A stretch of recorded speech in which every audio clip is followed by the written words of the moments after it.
Hi everyone, my self Ajay Patel. अभी तक acts की सीरीज चल रही थी जिसमें हमने पिछले वाले वीडियो में कुछ महत्वपूर्ण एक्ट्स 1773 का रेगुलेटिंग एक्ट, 1781 का सेटलमेंट एक्ट और 1784 का फिट्स इंडिया एक्ट को देखा।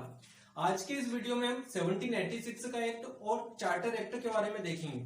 ये जो चार्टर एक्ट थे ये हर 20 साल में रिव्यू होते थे।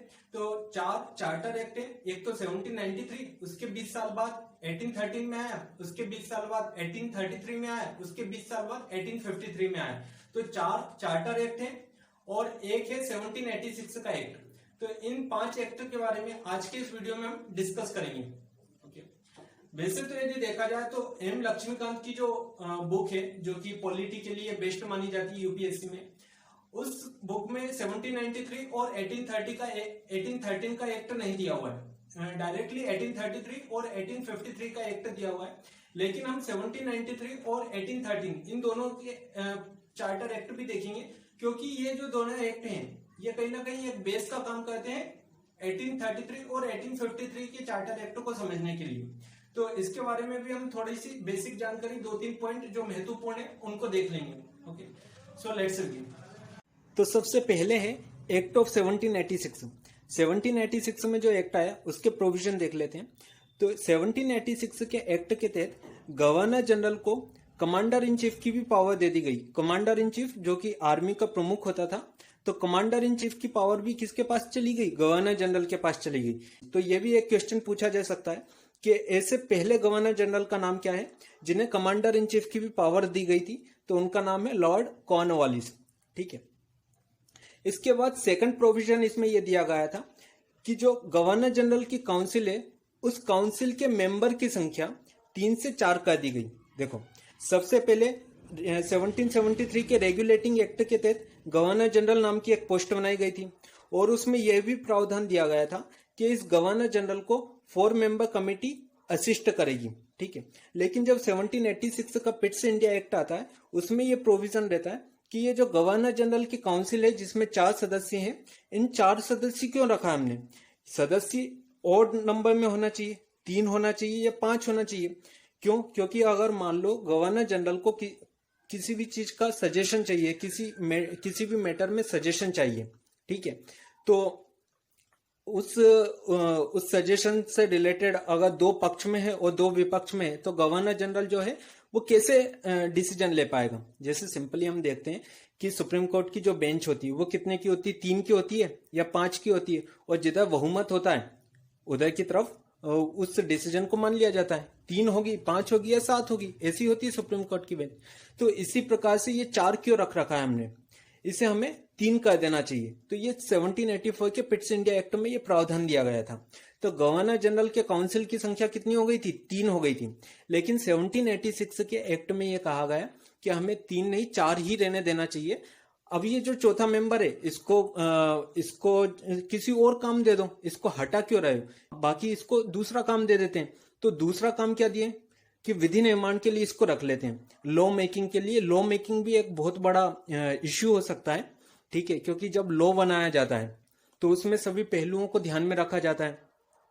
जैसे सिंपली अभी देखते हैं हम कि चाइना है, चाइना ने एक लॉ बना दिया क्या कि चाइना की बढ़ती हुई जनसंख्या को कंट्रोल करने के लिए चाइना ने एक लॉ बना दिया कि चाइल्ड प्रोहिबिशन एक्ट, जिसके तहत क्या, 1 चाइल्ड पॉलिसी। ठीक है। अब ये 1 चाइल्ड पॉलिसी एक्ट तो बना दिया। अब प्रॉब्लम यह हो गई कि चाइना की सेना में, चीन की सेना में लोगों की कमी हो गई, सैनिकों की कमी हो गई, क्योंकि अब इकलौती औलाद को कोई भी माँ बाप जो है सेना में क्यों भेजना चाहेगा? तो ये सोच समझ के कदम उठाना था चाइना को। तो इस प्रकार के नियम बनाने से पहले सभी पहलुओं को देखा जाता है। ये एक काफी बड़ा कदम होता है नियम बनाना। तो इसके लिए पर्टिकुलर एक व्यक्ति होना चाहिए। ये 1786 के एक्ट में कहा गया और इसलिए फिर क्या किया गया कि जो गवर्नर जनरल की काउंसिल में जो 4 सदस्य होते थे तो उसको 4 ही रहने दिया गया और जो चौथा सदस्य था उसको लॉ मेकिंग के लिए रख लिया गया। ठीक है। अब उसके बाद नेक्स्ट देखते हैं हम चार्टर एक्ट। तो जो 1773 का रेगुलेटिंग एक्ट आया था उस रेगुलेटिंग एक्ट के चार्ट को रिव्यू करने के लिए 20 साल बाद 1793 में एक दूसरा एक्ट आता है जिसे हम चार्टर एक्ट ऑफ 1793 के नाम से जानते हैं। इसमें क्या प्रोविजन थे ये देख लेते हैं। तो 1793 के चार्टर एक्ट में पहला प्रोविजन ये था कि जो कंपनी है ईस्ट इंडिया कंपनी, उसकी मोनोपोली को अगले 20 सालों के लिए और बढ़ा दिया जाता है। ठीक है, मतलब कि अब ईस्ट इंडिया कंपनी का एकाधिकार होगा 1813 तक। ये 1793 के चार्टर एक्ट में बोला गया। उसके बाद दूसरा प्रोविजन ये था कि जो गवर्नर जनरल होता था, जिसकी एक काउंसिल होती थी, ठीक है, जिसमें हमने देखा था कि 4 मेंबर होते थे, 3 परमानेंट और एक लॉ मेकिंग मेंबर बना दिया गया। ठीक है, ऐसे ही जो गवर्नर हैं बॉम्बे और मद्रास, तो बॉम्बे और मद्रास के जो गवर्नर हैं उनकी भी एक काउंसिल होती है। तो ये गवर्नर जनरल की अब क्या किस प्रकार का इसका जो प्रोसीजर क्या होती थी काम करने की, वो ये होती थी कि किसी भी मैटर में वो उसकी काउंसिल की राय लेगा, कि काउंसिल जो बोलेगी उस हिसाब से उसको काम करना होता था। तो 1793 के चार्टर एक्ट में ये प्रावधान दिया गया कि गवर्नर जनरल और जो गवर्नर हैं वो उनकी काउंसिल के डिसीजन को ओवरराइड कर सकते हैं, मतलब चाहे तो माने और उनकी मर्जी, यदि नहीं चाहते हैं वो तो नहीं भी माने। ये ऐसा इसमें एक प्रावधान दिया गया 1793 के चार्टर एक्ट में। नेक्स्ट हम देखते हैं कि अब यदि ये जो गवर्नर है और गवर्नर जनरल को ये पावर तो दे दी गई कि वो अपनी मर्जी से कुछ भी कर सकते हैं, लेकिन हो सकता था कि ये आगे चल के अपने आप को स्वतंत्र घोषित कर दें, जैसा कि इंडिया में अक्सर होता था। इंडिया में क्या होता था, एक राजा होता था किसी भी राज्य का। राजा क्या करता था कि अपना जो राज्य है उसके भूभाग को, उसकी पूरी जमीन को छोटे छोटे पार्ट में डिवाइड कर देता था और हर एक भूभाग के लिए एक सामंत घोषित कर देता था। सामंत को सेना की टुकड़ी दी जाती थी और सभी तरह की फैसिलिटी दी जाती थी। सामंत का काम होता था कर को लेके आना किसानों से। ठीक है, अब ये जो सामंत होते थे, ये सामंत क्या होते थे, करते थे अपने आप को धीरे धीरे इंप्रूवमेंट करते जाते थे और अपने आप को पावरफुल बना लेते थे। एक टाइम ऐसा आता था जब ये सामंत अपने आप को इंडिपेंडेंट, यानी राजा को कर देने से मना कर देते थे और अपने आप को स्वतंत्र घोषित कर देते थे। इसे हम कहते थे सामंतवाद प्रथा, फ्यूडल सिस्टम। तो ऐसा ही अंदेशा यहाँ पे भी देखने को मिला कि हो सकता है कि आने वाले समय में गवर्नर और गवर्नर जनरल अपने आप को स्वतंत्र घोषित कर दें। इसलिए फिर यह भी नियम बनाया गया कि जो गवर्नर होगा और गवर्नर जनरल जो होंगे उसको अप्रूव कौन करेगा, उसको अप्रूव करेगा रॉयल फैमिली, यानी जो ब्रिटिश क्राउन है उनका अप्रूवल जब होगा तभी ये अपॉइंट किए जाएंगे। मतलब कि सीधे सीधे यहाँ पर यह बात कह दी गई थी कि अगर ये अपने आप को इंडिपेंडेंट घोषित करने की जरा भी ऐसा अंदेशा लगता है इनको, तो इनको हटा दिया जाएगा और किसी और को अप्रूवल अपॉइंट कर लिया जाएगा। ठीक है, ये 1793 के चार्टर एक्ट में ऐसा कहा गया है। उसके बाद नेक्स्ट प्रोविजन ये था कि गवर्नर जनरल यदि अब्सेंट रहता है, ठीक है, तो वो चाहे तो उसकी काउंसिल में से किसी भी व्यक्ति को काम करने के लिए as a vice president declare कर सकता है। उसकी काउंसिल में जो सदस्य होते हैं उसमें से वो वाइस प्रेसिडेंट बना दे। नेक्स्ट प्रोविजन देखते हैं कि स्टाफ की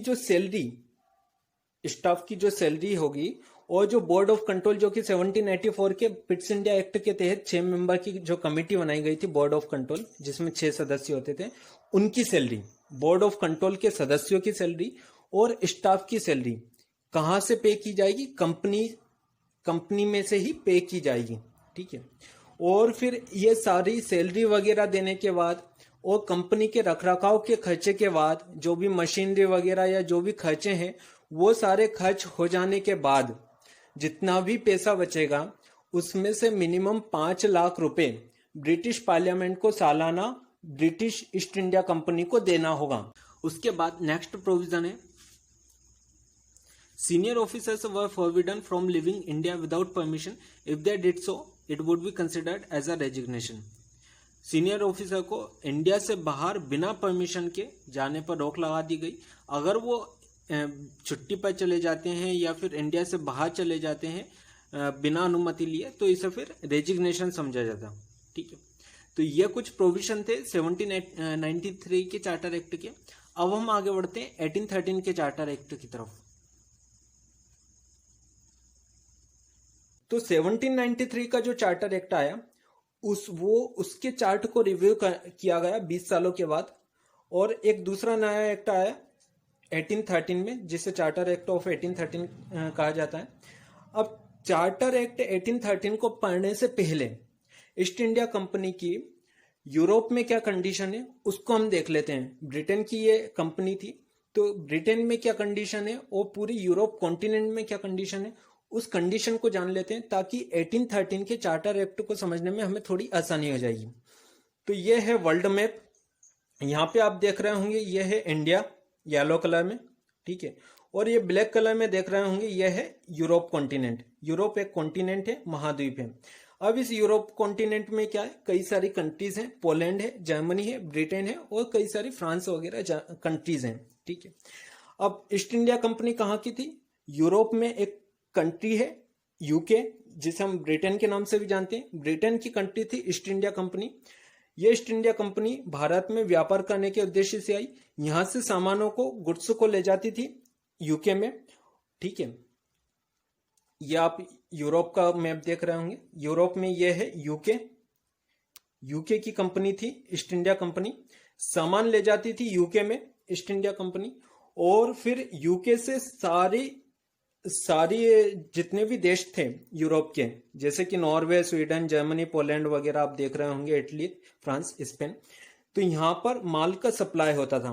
अब एक अकेली कंपनी तो माल का सप्लाई करने से रही, इतने सारी कंट्रीज हैं, तो क्या होता था कि East India Company as a wholesaler का काम करती थी, और यूके में कई छोटी छोटी कंपनीज थी जो कि माल को सप्लाई करती थी अलग अलग कंट्रीज में, ठीक है। अब लेकिन होता क्या है कि आप ये यूके के पास में एक कंट्री देख रहे होंगे, फ्रांस, ठीक है, जो कि ग्रीन कलर में है। तो फ्रांस और यूके, इन दोनों के बीच में उस वक्त लड़ाई चल रही होती है। फ्रांस का उस वक्त शासक होता है नेपोलियन बोनापार्ट, ठीक है।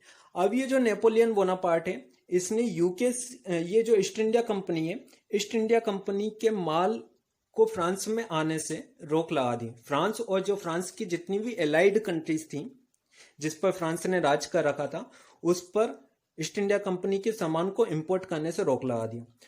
क्यों लगा दिया? क्योंकि नेपोलियन बोनापार्ट को ऐसा लगता था कि कहीं ना कहीं जब हम ईस्ट इंडिया कंपनी से सामान खरीदते हैं तो जो पैसा ईस्ट इंडिया कंपनी के पास जाता है, यही पैसा जाएगा किसके पास? ब्रिटिश पार्लियामेंट के पास, क्योंकि ईस्ट इंडिया कंपनी जो है 5 लाख रुपए ब्रिटिश पार्लियामेंट को देती है। अब ये जो ब्रिटिश पार्लियामेंट यानी जो यूके है, ये अपनी सैनिक क्षमता बढ़ा रहा है इससे, ठीक है। युद्ध वगैरह, युद्ध पोत खरीदता है, बंदूकें खरीदता है, गोला बारूद खरीदता है। तो ये अगर हम इसके इंपोर्ट को बंद कर दें तो ये लॉस में हो जाएगा, और लॉस में हो जाने से इस तरीके से हम इसको कमजोर कर सकते हैं, ठीक है। तो नेपोलियन बोनापार्ट ने फ्रांस में और फ्रांस की एलाइड कंट्रीज में ईस्ट इंडिया कंपनी के इंपोर्ट पर रोक लगा दी। अब होता क्या है कि ईस्ट इंडिया कंपनी तो नो लॉस नो प्रॉफिट में रहती है, क्योंकि यहां से माल उसने लिया और रिटेलर जो अलग अलग कंट्रीज थी, कंपनीज थी, उनको दे दिया। लेकिन जो बहुत सारी कंट्रीज हैं वो काफी घाटे में जा रही थी, क्योंकि वो फ्रांस में माल नहीं बेच पा रही थी यूके की अलग अलग कंपनीज। तो फिर यूके की जो बहुत सारी कंपनीज थी, उन्होंने ब्रिटिश पार्लियामेंट में एक गुहार लगाई कि हमें डायरेक्टली इंडिया से ट्रेड करने का मौका दिया जाए, ठीक है। अभी तक क्या हो रहा था, दूसरी कंपनी इंडिया में ट्रेड नहीं कर पा रही थी क्योंकि मोनोपोली थी, एकाधिकार था। ये हमने 1793 के एक्ट में देखा था। तो दूसरी कंपनी ने बोला कि हमें इंडिया में ट्रेड करने का मौका दिया जाए क्योंकि हम लॉस में जा रहे हैं। तो फिर जब 1813 का एक्ट आता है, उसमें अलग अलग कंपनीज को, ईस्ट इंडिया कंपनी के अलावा दूसरी कंपनीज को भी भारत में व्यापार करने का मौका दे दिया जाता है। नेक्स्ट हम देखते हैं, अब ये जो 1813 का चार्टर एक्ट है, इसको रिव्यू किया गया 20 सालों के बाद, और 1833 में दूसरा चार्टर एक्ट आया जिसे हम सेंट हेलेना एक्ट के नाम से भी जानते हैं। इसमें क्या प्रोविजन थे वो देख लेते हैं। तो सेंट हेलेना एक्ट में एक प्रोविजन तो ये दिया गया कि जो बंगाल का गवर्नर जनरल है, उसको अब पूरे भारत का गवर्नर जनरल बना दिया गया, ठीक है। मतलब पूरा यूनिफाइड कर दिया गया, सेंट्रलाइज्ड कर दिया गया। और इस प्रकार के पहले गवर्नर जनरल बने लॉर्ड विलियम बेंटिक। तो ये क्वेश्चन अगर पूछा जा सकता है कि भारत के पहले गवर्नर जनरल का नाम क्या है, तो वो है लॉर्ड विलियम बेंटिक, ठीक है। नेक्स्ट इसमें प्रोविजन था, it डिप्रूव्ड the governor of Madras and Bombay of their legislative powers, the Governor General of India was given exclusive legislative powers for the entire India. The laws made under the previous acts were called regulations, while laws made this act were called as acts. इसमें दूसरा provision ये भी दिया गया कि जो मद्रास और बॉम्बे का गवर्नर होगा उससे उसकी लेजिस्लेटिव पावर यानी विधि निर्माण की जो लॉ बनाने का जो शक्ति है उसके पास उसे छीन लिया गया। अब सिर्फ लॉ बनाने की अधिकारिता गवर्नर जनरल के पास रहेगी। ठीक है, तो इस तरीके से इस एक्ट के तहत सारी की सारी पावर किसके हाथों में दे दी गई? गवर्नर जनरल के हाथ में दे दी गई। ठीक है, और फिर ऐसे जो भी आगे के नियम आए इसके बाद 1833 के बाद जो भी नियम आए उनको बोला जाने लगा एक्ट्स। इसके पहले जितने भी नियम आए लॉज आए उनको रेगुलेशन बोला जाता था क्योंकि वो कंपनी को रेगुलेट करने के लिए लाए जाते थे। लेकिन अब जो भी एक्ट आएंगे 1833 के बाद उनको बोला जाने लगा एक्ट्स। वो एक्ट होंगे, वो लागू होंगे। ठीक है, अब वो सब पर लागू होंगे। इसके बाद नेक्स्ट प्रोविजन देखते हैं हम। It ended the commercial activities of the company which became a purely administrative body. 1833 के चार्टर एक्ट के तहत कंपनी की कमर्शियल एक्टिविटीज को भी छीन लिया गया। ठीक है, पॉलिटिकल एक्टिविटीज को तो 1784 के पिट्स इंडिया एक्ट के तहत ही छीन लिया गया था। और पॉलिटिकल एक्टिविटीज किसको दे दी गई थी? बोर्ड ऑफ कंट्रोल को दे दी गई थी। लेकिन इस एक्ट के तहत 1833 के चार्टर एक्ट के तहत कमर्शियल एक्टिविटीज को भी छीन लिया गया। अब कंपनी कैसी हो गई? सिर्फ एक एडमिनिस्ट्रेटिव बॉडी हो गई। मतलब कि कंपनी अपने हिसाब से कुछ भी नहीं करेंगी, कोर्ट ऑफ डायरेक्टर अपने हिसाब से कुछ नहीं करेंगे। इनको जो नियम बताया जाएगा उस नियमों को इनको फॉलो करना है बस। ठीक है, ये एडमिनिस्ट्रेटिव बॉडी हो गई। सारे के सारे रेवेन्यू और सारे के सारे एक्सपेंसेस ये सब पावर किसके हाथों में आ गई? Governor general. Governor general declare करेगा कि कितना रेवेन्यू लिया जाना है, कितना छोड़ा जाना है, किनसे लिया जाना है, ये सारी चीजें। और एक्सपेंडिचर करने का काम भी किसके हाथों में ही है? गवर्नर जनरल के हाथों में। और गवर्नर जनरल किसके द्वारा चुना जाएगा? ब्रिटिश क्राउन के द्वारा चुना जाएगा। मतलब कि यहां पर हो क्या रहा है? इनडायरेक्टली सत्ता जो है भारत की सत्ता किसके हाथों में चली गई? ब्रिटिश क्राउन के हाथ में चली गई, यानी ब्रिटेन के हाथों में। ब्रिटेन के हम गुलाम बन गए। पहले क्या बताया गया था कि कंपनी है, ये सिर्फ एक कंपनी है जो कि व्यापार करने के उद्देश्य से आई है। और धीरे धीरे इसको रेगुलेट किया गया और फिर रेगुलेट करते करते ये इसे इस हद तक पहुंचाया गया कि इन्होंने कब भारत के ऊपर अपना अधिकार जमा लिया, गुलाम बना लिया, पता ही नहीं चला। ठीक है, तो ये कुछ इस तरीके का था।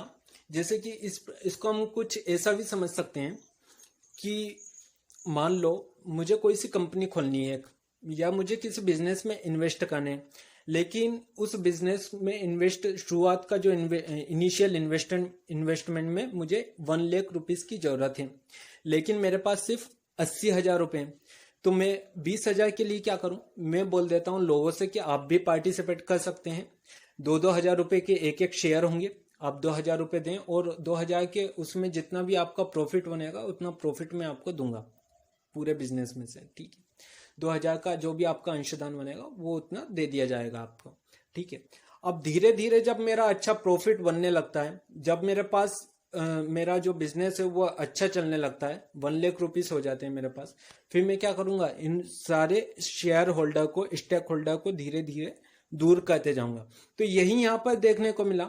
सबसे पहले 24 स्टेक होल्डर थे, कंपनी आई और कंपनी ने अपना बिजनेस किया। जब कंपनी ठीक से जम गई तो ऐसे रूल्स और रेगुलेशन बनाए गए कि कंपनी तो हो गई एक तरफ, अब सारी पावर चल गई गवर्नर जनरल के हाथों में और governor general will be appointed by the British crown. ठीक है, कुछ ऐसा यहाँ पर देखने को मिला हमें। नेक्स्ट उसके बाद देखते हैं हम अगला प्रोविजन। The governor general in council was directed to set up an Indian law commission. जैसा कि हमने देखा था कि पहले एक लॉ मेंबर था जो कि 4th मेंबर था। ठीक है, अब ये जो 4th मेंबर था लॉ मेंबर, फिर अब धीरे धीरे उन्होंने अपना साम्राज्य भी फैला लिया। तो पूरा एक आयोग होना चाहिए, एक कमीशन होना चाहिए। तो 1833 के चार्टर एक्ट में ये बोला गया कि एक लॉ कमीशन बनना चाहिए और लॉ कमीशन जब बनेगा तो उसकी चेयरमैनशिप कौन करेगा? लॉर्ड मेकाले करेगा। ठीक है, तो इस प्रकार से पहले चेयरमैन कौन बनते हैं, उनका नाम है Lord Macaulay. Abolition of slavery, इसमें यह भी एक कानून बनाया गया कि जो गुलामी होगी उसको दूर किया जाएगा, अबोलिशन ऑफ स्लेवरी।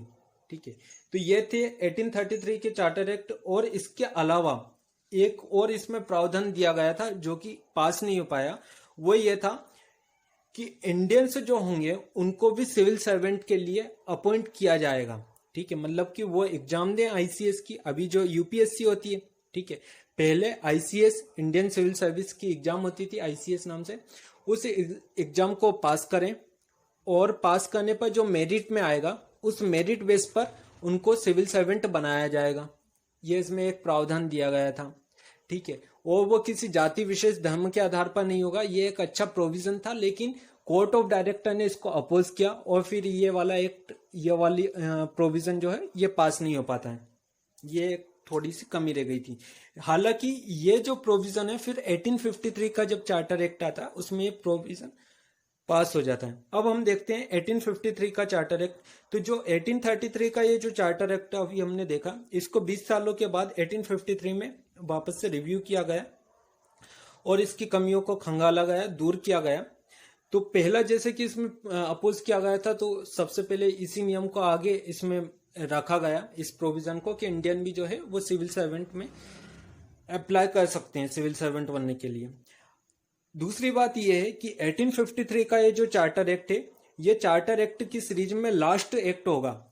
क्यों होगा? क्योंकि इसके बाद चार्टर एक्ट 20 सालों के अंतर से नहीं आते। हालांकि आते तो हैं, लेकिन ये जो 20-20 सालों की कड़ी से आ रहे थे अभी तक, 1793 में आया, 1793 में आया, 1813 में आया, 1833 में आया, 1853 में आया। तो इस प्रकार से 1858 में आता है फिर, मतलब कि 20-20 सालों के डिफरेंस से नहीं आए। तो ये चार्टर एक्ट की सीरीज में लास्ट वाला एक्ट है 1853 का चार्टर एक्ट। अब इसमें क्या प्रोविजन थे वो देख लेते हैं। It introduced an open competition system of selection and recruitment of civil servants. Accordingly, the Macaulay Committee was formed in 1854. तो जैसा कि मैंने बताया कि 1833 में जो प्रोविजन पास नहीं हो पाया था सिविल सर्वेंट वाला, वो 1853 में पास हुआ। अब इसमें यह प्रोविजन दिया गया है कि इंडियंस भी जो है वो सिविल सर्वेंट बन सकते हैं। और इसके तहत 1854 में एक कमेटी भी बनाई गई जिसे मैकाले कमेटी बोला गया। ये मैकाले कमेटी का काम होगा आईसीएस की एग्जाम को ऑर्गेनाइज करना और सिविल सर्वेंट को चुनना। ठीक है, उसके बाद दूसरा प्रोविजन इसमें यह था कि जो कोर्ट ऑफ डायरेक्टर थे, अब वो कोर्ट ऑफ डायरेक्टर की संख्या को घटा दिया गया।